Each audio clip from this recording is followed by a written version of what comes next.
So the float type is shortened for floating point, and this is useful for fractions or decimal numbers. 1/2, for example, can represent as 0.5. And so decimal numbers is where you have, of course, the one part that forms the whole number.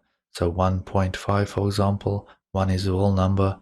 And then you have the fractional part, which is so that 0.5, the whole number, and the fractional part is separated by that decimal point. So in the previous lesson, we talked about integers or whole numbers. So we have integers, in this case, some number, and we set that to 10 and we print it out. That again is a whole number.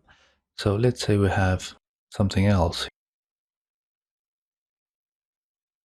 There's a silly example here. How much of the cake is left?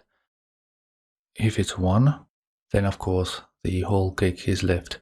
We can do string, which we'll talk about in more detail actually in module 2. So we're going to skip strings, the string variable for the most part in this module.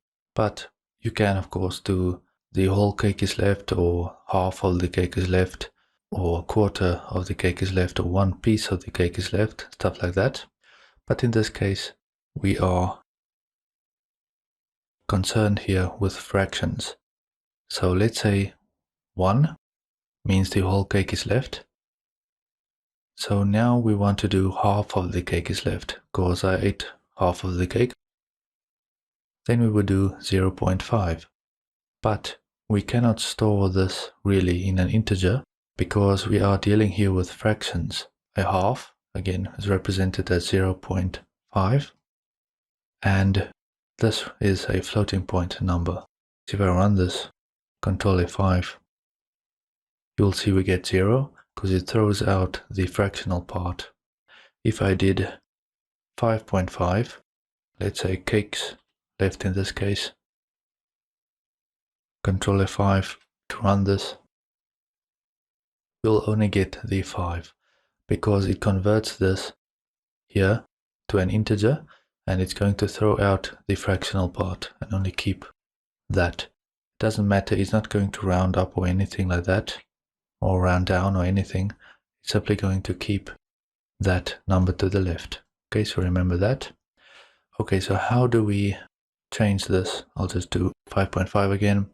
Well, we use float. You can use float or double, and we'll talk about the differences a bit later. This has to do with the range again, just like integers. And we can use the float type for a smaller range, and of course you have double, which uses more memory and can do larger numbers. So we have float, so we're simply changing the type from integer to floating point. Now if I do Control F5 to run this, we get 5.5. So we have 5.5 cakes left basically. You can do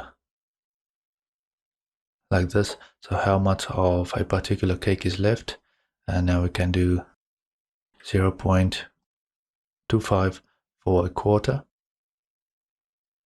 Control F5 to run this, 0.25, so 1/4 of the cake is left.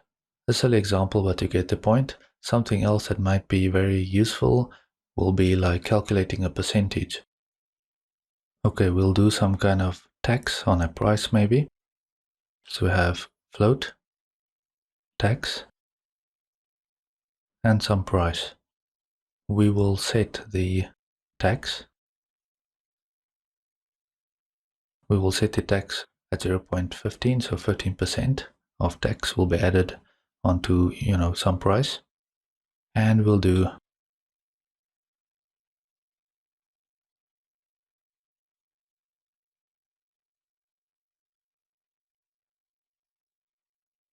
we'll print something to the screen here, enter the price, and then we'll do CN and price.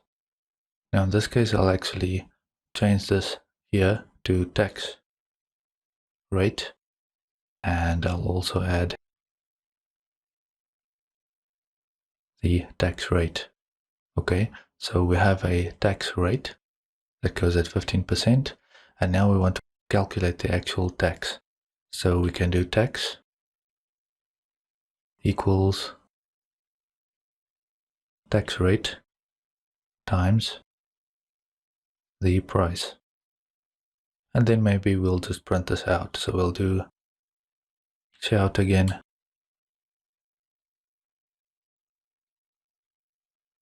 The tax is. Now I'll do an inline in here as well. Something like this. Okay, so Control F5 to run this. We'll enter the price. So 100. Do an easy one here. I'll enter 100 and then we get 15. So the tax is 15. Now actually I'll go and remove that inline here. You see what happens when I have an inline right there. Control F5. We want it like this. Let's say 25. And now we get a tax like that. We can do run that again. 25.55 for example, and it will calculate the tax. You might think, okay, why do I have decimal point 8325? You want to maybe round this down or up or whatever the case, right? You want $3.83 for example, something like that. Well, there are ways of doing that, of changing the precision, and you can see this here. If you do shout dot, you can do precision here. That's a function like that. And then you can do 2. I'll just run this. Or you can do 3 maybe.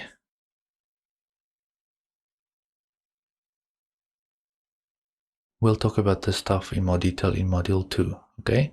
This kind of falls outside the scope of what I wanted to cover here, mainly because we haven't talked about member functions and all of that stuff yet, streams, and the fact that this thing is an object. Okay, so that's kind of out of the scope here. We'll have to cover object-oriented programming and streams first in a bit more detail. I can cover all of that right here, but again, I don't feel like it's the right place to do that. Okay, so an exercise that you can do here is you can create another float variable maybe called final price, and then you can add the price and the tax. Okay, add those together in the final price, and then just print that to the screen. And the point here is that we need to go in and actually practice this stuff. I'm just gonna go in and clear this out, and we'll move on to a different example. But before we do that, I like to go in and look at the website. Math is fun, and we can review scientific notation there. This is not a mathematics course, but I wanted to give you a quick example of how this works. So I'll link you to this website, Math is Fun, and again this has to do with scientific notation. So if I scroll down here, you will see this example. That number, that 5,326.6, we want to move that point back so we can represent it in scientific notation. We have to move it back 1, 2, 3 times. Then we get 5.3266 like this, multiplied by 10 to the power of 3, because again we move that to the left here 1, 2, 3 times. So this gives you an example of how this works. Now, a different way of representing it, you'll see calculators often use the E or E like this to represent it. So this is the same. We use E here instead of multiplied by 10 basically, and then we do plus 5, and that represents this power, again 10 to the power positive 5. So of course you can do negative as well, which we'll see later. So here you can see how many places do I have to move the decimal point. 10 or greater, the decimal has to move to the left, and the power of 10 is positive. When the number is smaller than 1, the decimal point has to move to the right, so the power of 10 is negative. So here you have this number, for example, you do minus 3, because again we want that decimal point between the 5 and the 5. So it has to move 1, 2, 3 times. So -3, we move it to the right. Here, we'll just leave it like this. So 10 to the power of 0 in this case. So again, a few examples. It might be easier to read this number than this here to the right. Can you want to move that point to the right? So just like this one here, you want to move it to the right, so it becomes negative. Okay, you have to move it 1, 2, 3, 4, 5, 6, 7, 8, 9 times to get it between the 1 and the 3. 1.3 times 10 to the power -9. Okay, and you can check out like how the calculations work and all that kind of stuff. Just kind of as a recap. And again, it has to do with the computer has so much space available in memory to represent these numbers, so it uses scientific notation as an estimate. So if you want to store again something like pi, you can't store the whole thing because it's going to take up too much space. Also, as I talked about, as you've seen before, the variables, you have a predefined type, so float or double, for example, and you have memory allocated to that variable. You only have so much space available to represent that variable, so you can only store numbers that are that big in that space, as we've talked about before. So this makes it easy to represent much bigger numbers in that space than you would otherwise be able to, basically as an estimate of a number. Okay, something else you'll see is floating point representation. Okay, now this is closely related to scientific notation. And here again you can see representation of real numbers as an approximation to support a trade-off between range and precision. So for this reason, floating point computation is found in systems which include very small and very large real numbers. Okay, so you have the base here, which can be 2, 10, and 16, as you can see. The decimal point can float, so again that is, it can be placed anywhere relative to the significant digits of the number. So the floating point representation can be thought of as a kind of scientific notation. If you want really big or really small numbers, then these kinds of representations are really useful. So I'll link you to this if you want to give this a read. Okay, so this brings me to this slide here. The floating point type, size, precision, and range. So float is a 32-bit floating point type. Okay, then you have double precision, the double variable type, which is 64-bit double precision floating point. So as you can see here, float is 4 bytes or 6 digits of precision, and we'll talk about this in a second. You also have double here, 8 bytes and 15 digits of precision.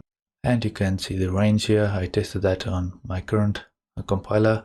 Of course, you might get different results, but as you can see in the 10 to the power there, you can see we have much bigger values, -38 to 38 with the float, whereas double you have 10 to the power -308 to 10 to the power 308.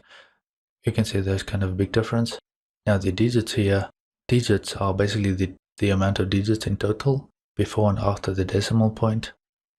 So firstly here on geeks4geeks.com website, I'll probably link you to this. We have this nice image here, and it shows you in the mantissa we have 32 bits, the exponent 8 bits, and the sign we have 1 bit. So it's a bit computer sciencey stuff. We are not studying electrical engineering or any of that stuff. We don't really care about exactly, what's going on with the bits and all of that. We just want to know that double precision, as you can see here, has more bits available to it. It has 64 bits. You have 52 bits in the mantissa and 11 bits in the exponent. Of course, 1 for the sign. Okay, back to the Microsoft documentation. We talked about this stuff, should look familiar to you. We talked about this previously.